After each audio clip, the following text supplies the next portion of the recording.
He was mocked for buying a sick bull for just $1, until that same bull later saved his life. What happens next will leave you speechless.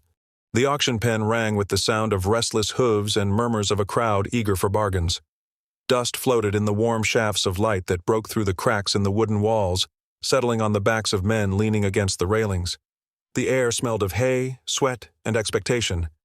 The auctioneer's voice, sharp and seasoned from years of calling bids, rose above the low chatter.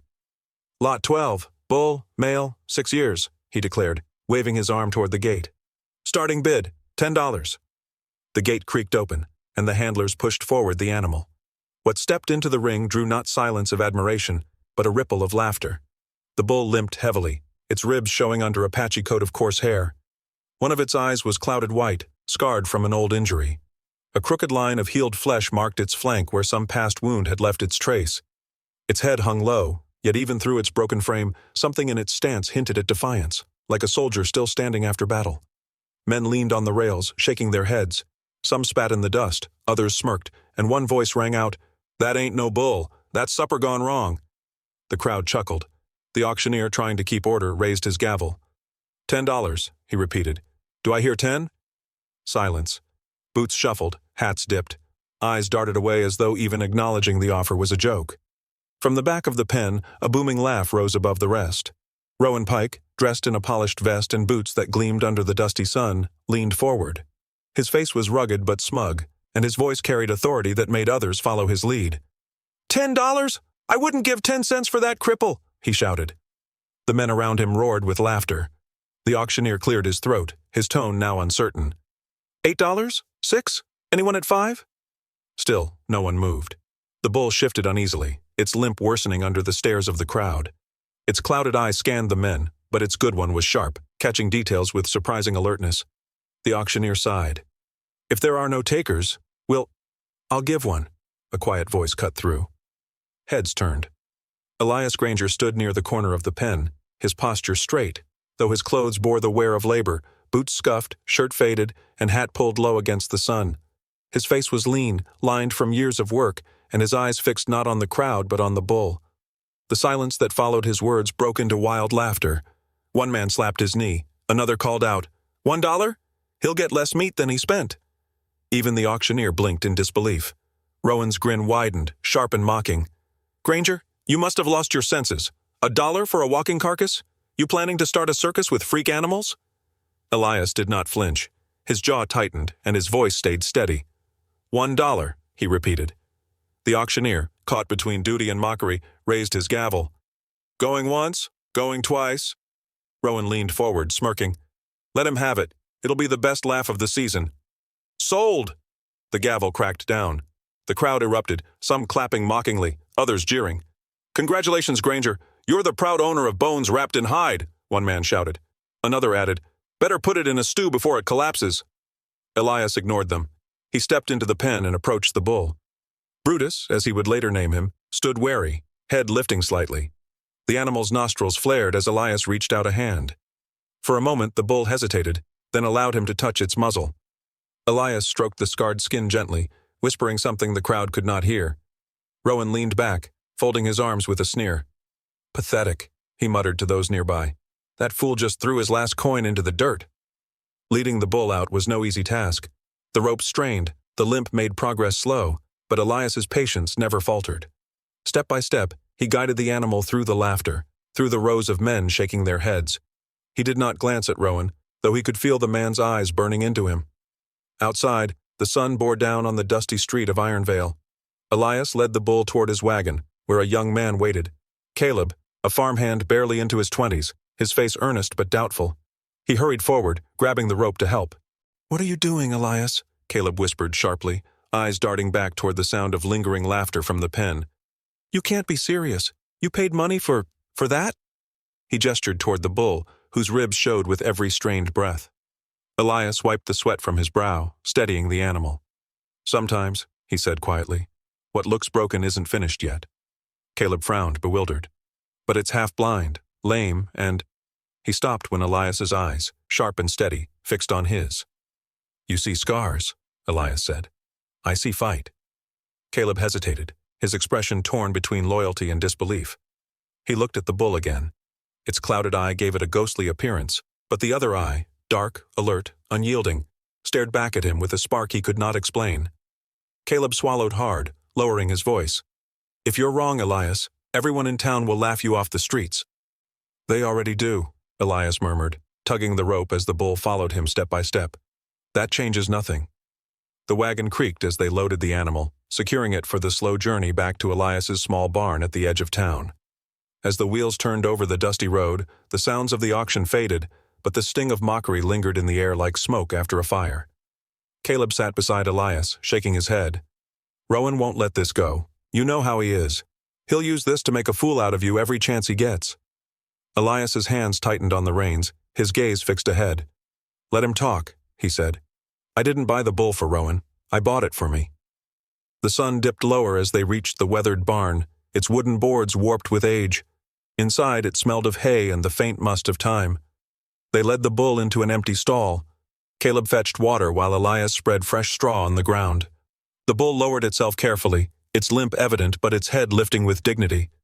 For a long moment, Elias stood at the edge of the stall, watching. The barn was quiet except for the sound of the bull's heavy breathing. He thought of the laughter, the jeers, Rowan's mocking face. None of it mattered. What mattered was the spark he saw in the animal's eye, a mirror of the stubbornness inside himself. Caleb returned, setting the water bucket down. He leaned against the post, shaking his head with a nervous laugh. "You're serious, aren't you?"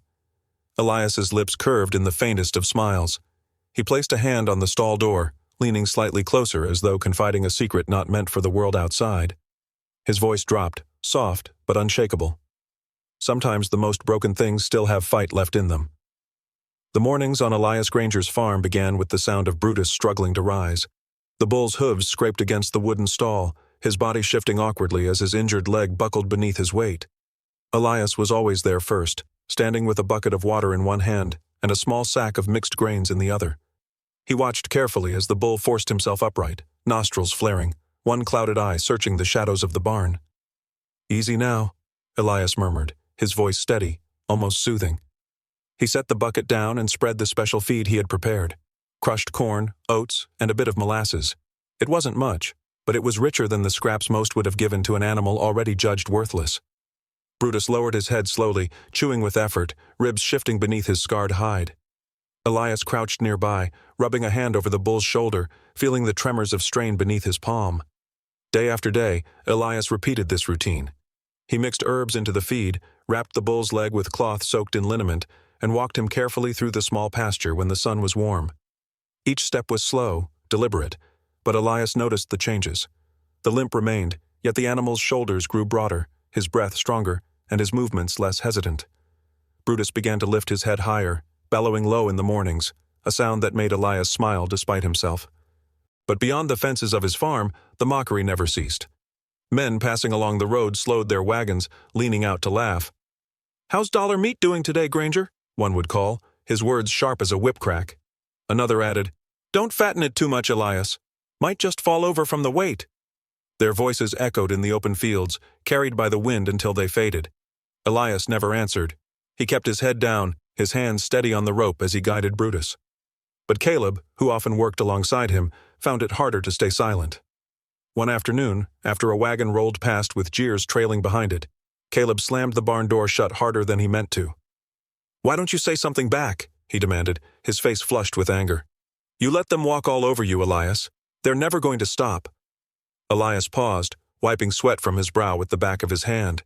His eyes moved toward Brutus, who stood in the stall, watching with that single sharp eye. "Words don't change truth," Elias said quietly. "They'll see when it's time." Caleb shook his head, still fuming, but said nothing more. As weeks passed, the bull grew sturdier. His limp never vanished, but his steps carried weight now, each one striking the ground with renewed force. Elias began to train him beyond simple walks. In the early mornings, when mist clung to the fields, Elias would stand before Brutus, giving sharp commands.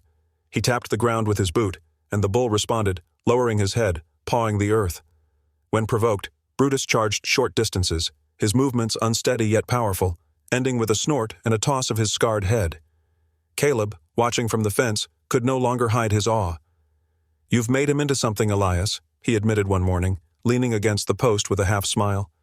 "He's not the same animal you bought that day, Elias gave a faint nod, brushing his hand along the bull's neck. He's always been more. Folks just didn't bother to look. But not everyone was blind to Elias's quiet persistence.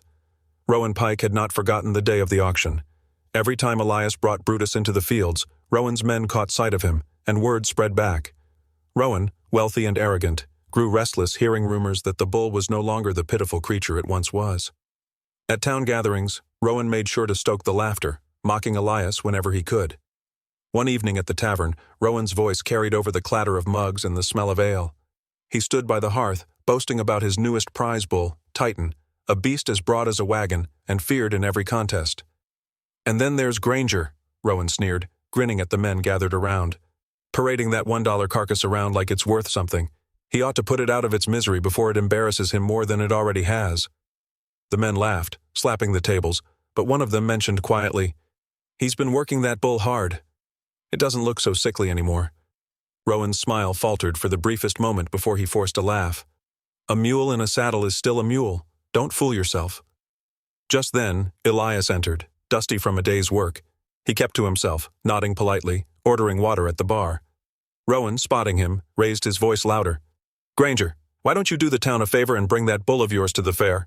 Let the folks have a proper laugh." The tavern went quiet for a beat, all eyes shifting to Elias. He turned slowly, his expression calm though the air seemed heavy around him. "If the fair wants him, I'll bring him," Elias said, his voice low but carrying. Rowan chuckled darkly, stepping closer, his shadow falling across the floorboards. "Good. Let everyone see the difference between a dollar's mistake and a man's true stock." His smile curved into something sharper, his eyes glinting with contempt.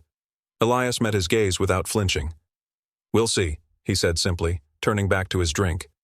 The tavern erupted in whispers once Elias left, men nudging each other, eager for the spectacle to come. Rowan stood by the fire, his smug grin returning, but beneath it burned irritation. Elias's quiet defiance gnawed at him.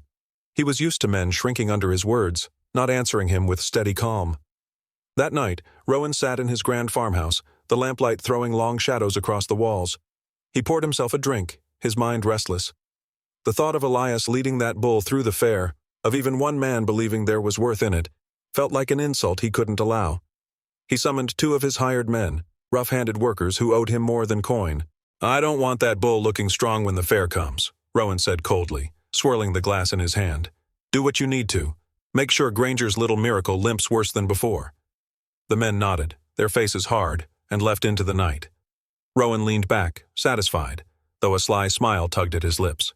He had no intention of letting Elias walk into the fair with his head held high. Meanwhile, back at the barn, Elias brushed Brutus's coat, the lantern light flickering over the animal's scars. Caleb leaned on the stall door, worry in his eyes. "You're really going to do this, Elias? Bring him to the fair?" Elias paused, looking into Brutus's sharp eye. "I said I would," he replied. Caleb hesitated, lowering his voice. "Rowan won't make it easy for you. He'll turn the whole town against you." Elias's hand rested on the bull's neck, steady and firm. "Then let him try," he said quietly. "Brutus and I aren't here for Rowan. We're here to show them what they refuse to see." Caleb nodded slowly, though unease lingered in his eyes. He glanced toward the dark fields beyond the barn, where shadows stretched across the land. Somewhere in that darkness, threats waited, ones neither he nor Elias could yet name. What Elias didn't realize was that Rowan was already plotting something darker. He had grown irritated by Elias's quiet defiance and was determined to crush both him and the bull before they can surprise anyone. Foreshadowing lingered in Rowan's sly smile, hinting that Elias's decision to bring Brutus to the fair would lead to danger neither man expects. The fairgrounds of Ironvale were already rumbling with noise when Rowan Pike arrived. His wagon was decorated with banners of deep crimson, and behind it lumbered Titan, his massive black bull, snorting clouds of steam into the morning air. The crowd surged forward, clapping and shouting Rowan's name as he tipped his hat, smiling with practiced confidence. Titan's broad shoulders rippled with muscle, each step shaking the wooden boards of the show ring. "That's the beast to beat," a man hollered from the front, and others echoed him, their laughter and cheers ringing across the fair. Rowan absorbed it all, lifting his chin like a king parading through loyal subjects. Then a murmur spread along the outer edge of the gathering, softer but persistent. Elias Granger had arrived, walking on foot beside Brutus. The bull's limp was visible, his pace uneven, but there was a steadiness in his gait that drew a few curious eyes. Elias held the rope firmly, his posture straight, his expression calm as he guided Brutus toward the ring. The jeers began almost at once. "Look at that scarecrow of a bull!" someone shouted. "Careful, Granger, don't let the wind knock him over," another added, sending ripples of laughter through the crowd. Elias heard them, but he did not flinch. His hand rested against Brutus's shoulder, steadying the animal as they entered the arena. Brutus's single sharp eye swept the circle, his nostrils flaring as though he too could feel the scorn pressing in from all sides. A few in the crowd, however, leaned forward with interest. They had seen the way Elias walked, quiet but sure, as though he expected something others could not yet imagine. The show began. Rowan strutted forward first, leading Titan with one hand while waving to the crowd with the other. The bull obeyed his commands with precision, lowering his head on signal, stomping once at Rowan's whistle. The crowd erupted with approval, chanting Rowan's name as if the victory was already his. When it came to Elias's turn, the laughter swelled again. But Elias only nodded, stepped into the center, and spoke firmly to Brutus. "Forward." The bull moved, each step heavy but deliberate. His limp was noticeable, yet his body carried power beneath the scars. Elias guided him through turns, pauses, and stops. To the surprise of many, Brutus obeyed each command sharply, his ears flicking at the sound of Elias's voice. The laughter faltered into murmurs. "Did you see that?" a man whispered. "He listens better than I thought he would," another replied, his tone edged with disbelief. Next came the strength trial. Titan was first, harnessed to a weighted sled. Rowan snapped his command, and the bull pulled with effortless force, dragging the load across the arena. Cheers erupted, the noise deafening. Rowan basked in it, spreading his arms wide. Then Elias stepped forward with Brutus. Some in the crowd chuckled again, expecting failure.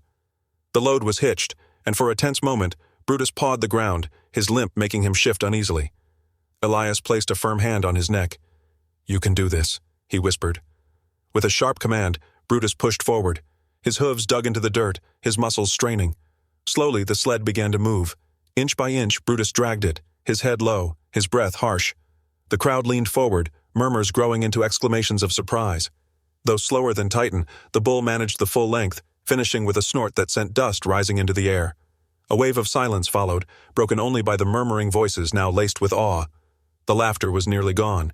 Rowan's smile tightened, a flicker of unease passing through his eyes. The final test was composure, placing the bulls face to face in the ring. Titan was led in first, his muscles taut, his eyes burning with aggression. Brutus entered opposite him, limping but steady. The two animals faced each other, the tension thick. Titan stomped, snorted, and tossed his head, but Brutus did not falter. He stood firm, pawing once at the ground, his single eye fixed unflinching on his rival. The crowd gasped at the sight. Rowan clenched his jaw, his pride stinging. He leaned toward one of his ranch hands, whispering sharply, "Now, do it quietly." During the brief intermission, the ranch hand slipped into the shadows with a concealed prod. Moving behind the fencing, he waited for Brutus to pass near. When Elias led the bull along the edge, the man struck hard into Brutus's flank. The bull jolted, a roar tearing from his throat. His body surged forward, shattering the wooden barrier as if it were twigs. The crowd screamed, scattering in panic. Children were pulled behind wagons. Men leaped aside as Brutus charged wildly into the open. "Control him, Elias!" voices shouted from every direction. Elias held the rope, his voice rising above the chaos. "Brutus, stay!" His words cut through the frenzy, and against all expectation, the bull slowed, his body still quivering with rage but his attention fixed on his master. The ring, however, had become a scene of panic. People stumbled over benches, barrels rolled across the dirt, and in the midst of the commotion, Rowan himself was shoved forward, stumbling into the open arena. He turned, his face paling as Brutus swung his massive head toward him. The crowd held its breath, waiting for the bull to charge. But what happened next stunned them all. Brutus bellowed, lowered his head, and moved, not toward Rowan, but between Elias and the wealthy landowner. The bull's stance was clear, his body angled like a shield, his furious gaze locked on Rowan as though declaring Elias under his protection. Rowan froze, his confidence crumbling. He stepped backward, his boots slipping in the churned dirt. "Keep him back!" he shouted, his voice trembling. But Elias only stood, hand on Brutus's neck, calm in the storm. The ground behind Rowan shifted suddenly. The temporary fencing, hastily set over unfinished construction, gave way.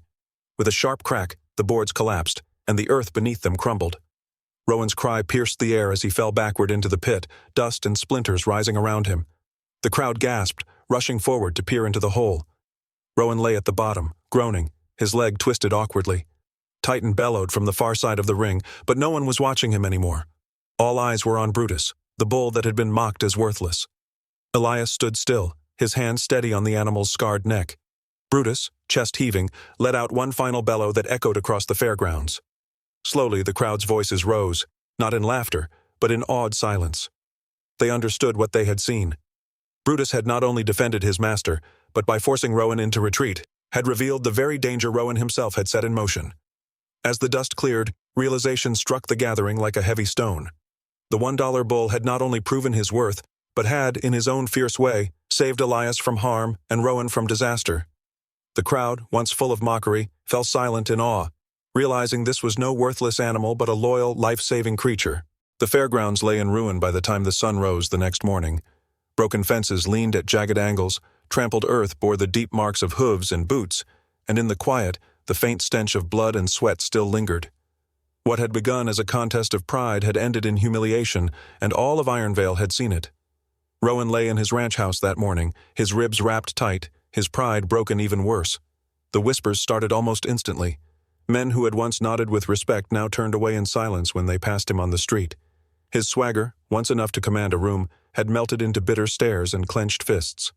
News spread quickly that Rowan's men had tried to sabotage Elias, that they had provoked the bull, and that the entire spectacle had been staged to ruin another man's chance.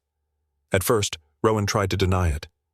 "They'll forget in a week," he muttered through his clenched teeth, grimacing as he pressed a damp cloth against the purple bruise spreading across his jaw. But even he could hear the weight in the silence when neighbors passed his gates. What once was respect was now suspicion. 2 weeks later, men from the county arrived. Their coats were heavy with dust from the long ride, their notebooks filled with names and questions. They spoke to ranch hands, to blacksmiths, to men who had traded horses with Rowan before. Piece by piece, the truth unraveled. How Rowan had cut corners, stolen land through forged papers, and even tampered with the animals of rival ranchers to weaken them before sales. When the investigators left, they carried with them more than evidence. They carried Rowan's reputation, shredded and bare. The following month, Rowan's ranch, once sprawling across the horizon, began to break apart. Men came to claim debts he could no longer deny. Sections of land were sold quietly, others seized outright. His herds thinned, his barns emptied. And though he still walked through the town with his chin high, everyone could see the cracks. The man who once ruled Ironvale with arrogance now stumbled beneath the weight of his own schemes. Elias, on the other hand, found himself in a place he never imagined. At first, he wanted no part of the town's attention. He kept his head low, working the land with the same patience as always. Yet the people came to him anyway.